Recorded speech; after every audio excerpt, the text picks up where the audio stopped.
Testing. Testing. 1, 2, 3. Testing. 1, 2, 3. Grasshopper. Grasshopper 101. What is up, guys? Welcome back. Once again, it is Friday. Today I'm going to talk about the grasshopper. And then another way to ground to the pipe. For those of you who don't know, this is a grasshopper. I got this one off the job that I'm on now. They have a whole bunch of them built a lot of times whenever you get to a job, or you can build your own custom or whatever you want to do. But this grasshopper is just built with cold roll. I mean, you can use whatever you want, but it looks like 1/2 inch or 3/4 inch cold roll, about a foot or so on each side. Looks like they got 1/4 by 2 inch flat strap here, and this tab up here is to ground to. You want enough room up here to put 2 ground clamps, and they put some washers right here for to hook a bungee in case you're on a bigger pipe or don't want to have to hold the ground, or in case you're grounding behind you. I can get back to that here in a minute.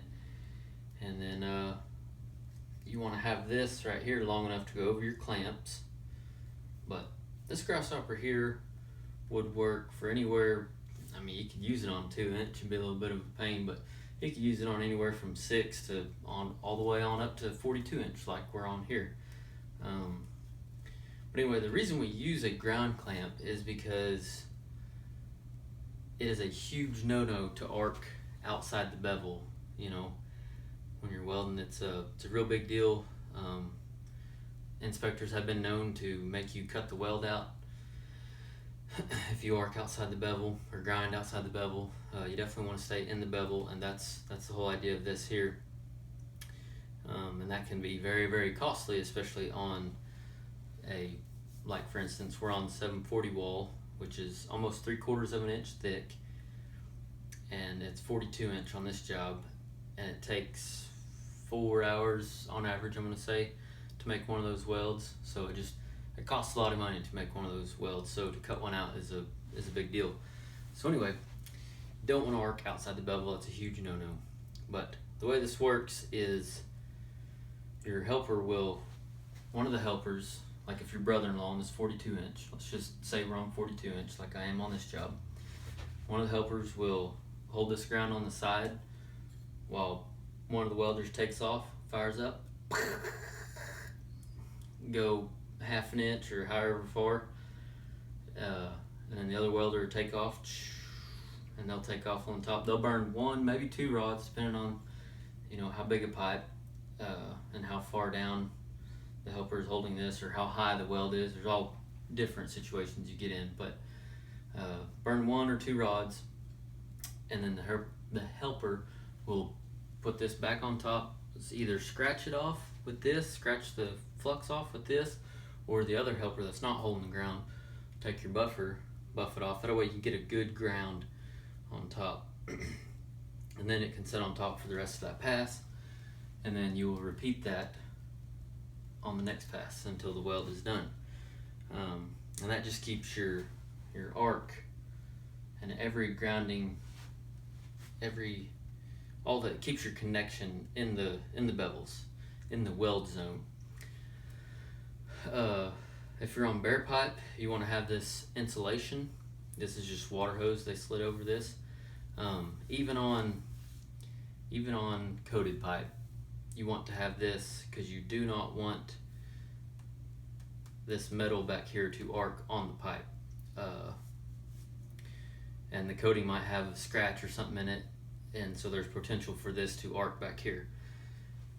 Even though you're grounded right here, there's still a chance that it could arc back here. So that's why we put insulation back here, is to just make for sure that it isn't going to arc on the pipe back here. So, because then that could cause you to cut this much of it out. So anyway, that's what that insulation's for. Real big deal, but that's a grasshopper. That's how it works. And then if you do happen to be, one more thing about a grasshopper.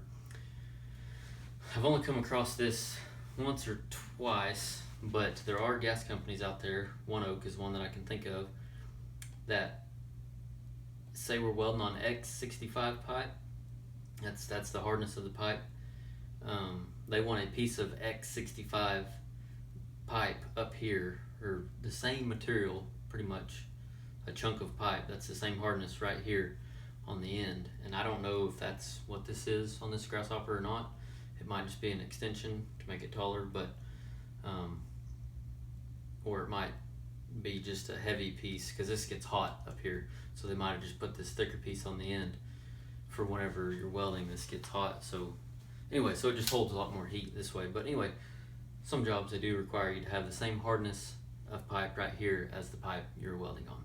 So what I was saying about putting a bungee right here, some welders and helpers will put a bungee on the ground and leave it on there and use it on every weld that they use a Grasshopper on. And that's fine. It just depends on how everybody gets along, how everybody likes to work together and everything. But another deal that you can use a bungee for is if you're down in a bell hole and you're making a final tie-in and you have a weld that's 20 foot down or just behind you somewhere, just on the other side of a fitting or something that isn't coated yet. If it's not coated, you can put this ground back there on one of them welds. That way you ain't gonna move it, you know, on the weld that you're welding. You ain't gonna move it. It'll just sit back there until you're done with the weld, and no big deal. But remember, if you do that, make sure it's a good idea to make sure right before you fire up to make sure this is still on your weld back there.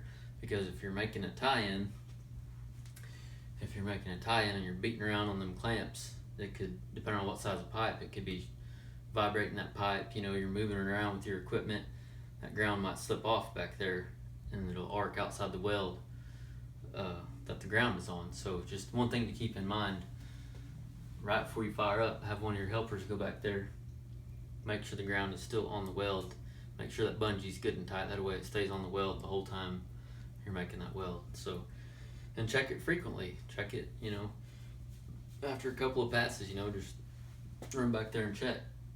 So anyway, for above ground, like fabrication, or if you're just stocking on fittings or something on a main line, you can use a ground like this. I've had this for a long time. I really need to build another one, to say the least.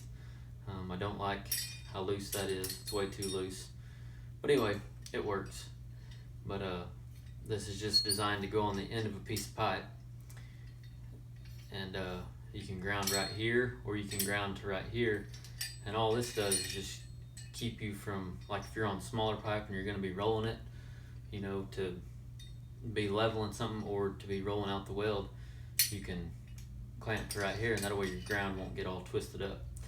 So that's what that's good for. But either way, it needs to be a little tighter. If I was going to build another one, I'd definitely find a piece of pipe to fit over this cold roll here, and so that's a little more tight. But anyway, that's what that is. I think I used a 3/4 inch bolt here and just a washer to get more leverage. That way you ain't got to use a wrench to tighten it, although you can if you want. And this is just plate I used. But anyway, it's just another way to ground.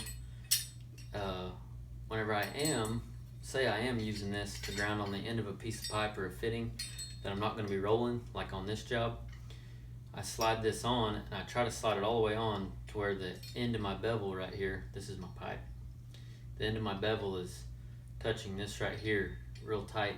Then I snug this up, get it real tight, and I want my connection to be right here, you know, usually, because I don't want it arcing right here.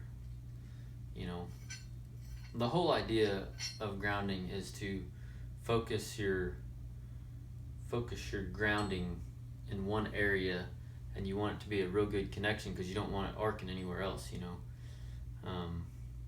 Some inspectors don't like these, just because it does have potential to arc, you know, in several places here. It could arc right here, it could arc right here, and you don't want it arcing. If this is all the way inside the pipe, you know, you don't want it arcing 3 or 4 inches away from the end of the pipe, because then that's going to affect that pipe right there. That's not good. I mean, if you're on a random piece, it's not too big a deal, but still just something to keep in mind, you know.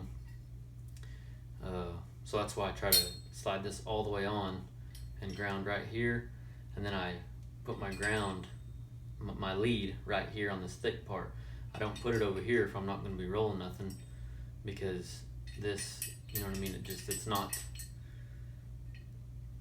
it grounds every time this moves, or if it is just hanging in one spot, it's only grounding up here. I just don't like it. It's not a good connection right here, so I will ground just to this thick part right here. But anyway, that's a little bit of information on this type of ground clamp. Like I said, this is homemade, but there's people that I think sell these now. Custom Built Tools, I think, has things like this. They make grasshoppers. There's all kinds of stuff that you can buy nowadays where you can build your own custom, so whatever you like. Anyway, I think that's it for this video. I hope you guys enjoyed it. Hope you guys were able to learn something. Those of you who didn't know much about a grasshopper and how it works, now you know. Come back and see me. I try to post a video every Friday at 5 o'clock Central Time, and hit the thumbs up button if you like this video. And have a good weekend. Have a safe week, and remember, learn something every day. Thanks for watching, guys. We'll see you.